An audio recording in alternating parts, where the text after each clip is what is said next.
Okay, welcome everyone. You've reached Grandma Mo, and we're covering the playoffs. And this was game three against the Aces and the Indiana Fever.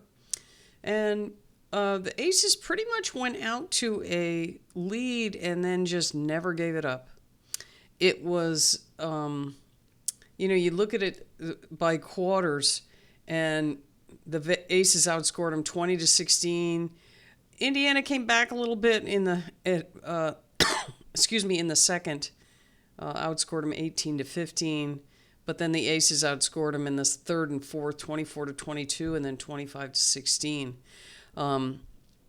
The Fever kept it close, but they just couldn't make up the deficit that they started out with.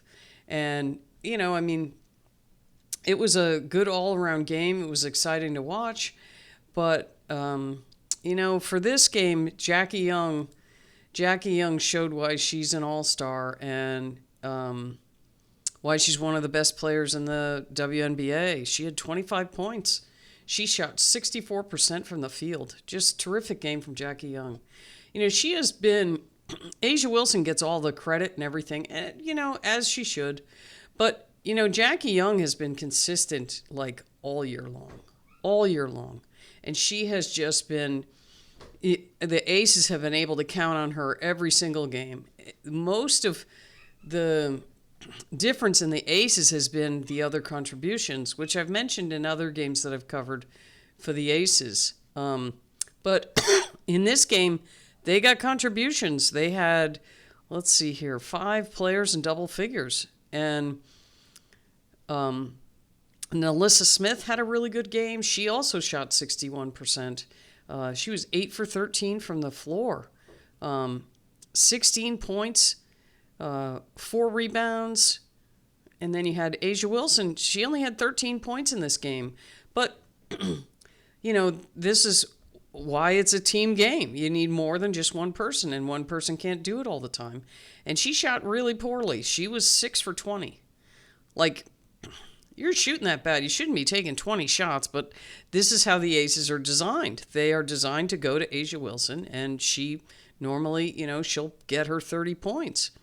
But in this game, it was really good for the Aces to just get, they got, despite her shooting bad, the rest of the team, they pulled it together and did enough to get the win over Indiana. So she had 13 points. She had 4 assists, 8 rebounds. Jackie Young, like I said, had 25 points. She had 4 assists, 5 rebounds. She had a steal. She had 4 turnovers. They had some turnovers in this game. The Aces did. But fortunately, they were able to, pull it out. Chelsea Gray also, really good contributions from her. She was 5 for 7 from the floor. She hit a 3.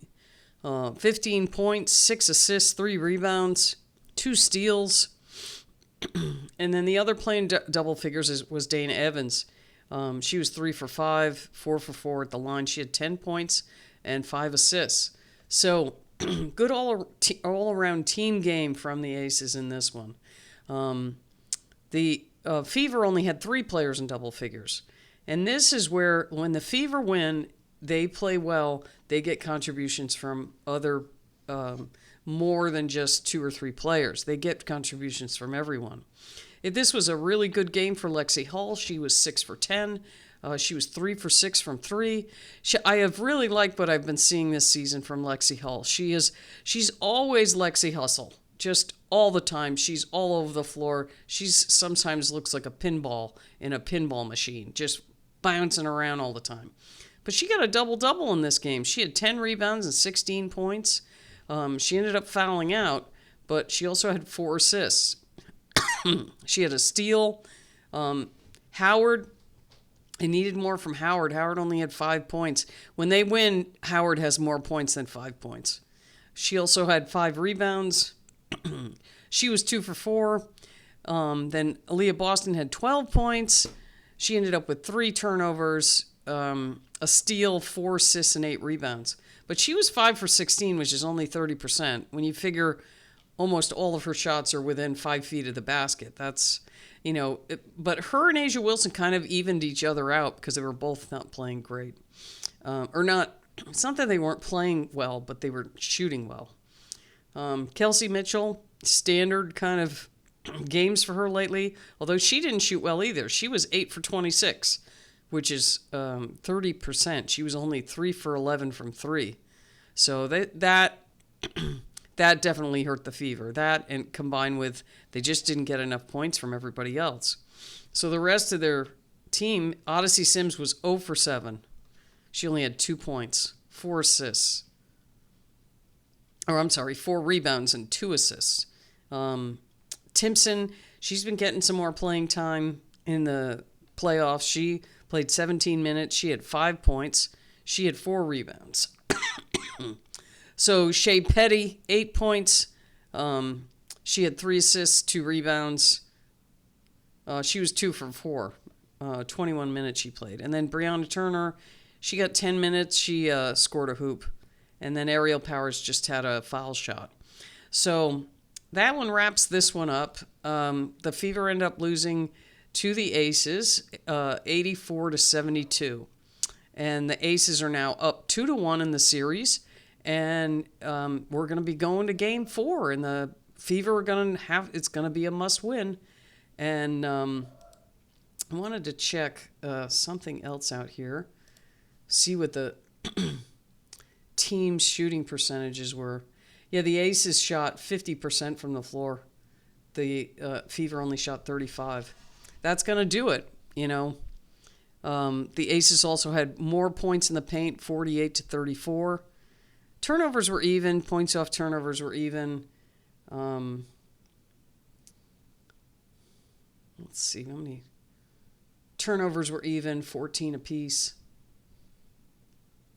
So that was pretty much it. Yeah, I'm not seeing anything here that jumps off the page. It's mainly the Aces just had a better shooting percentage than the Fever did. But we'll see how things go in Game 4, and I'll be back to cover that one next. So, everyone, thanks for watching, and we'll see you for the next game.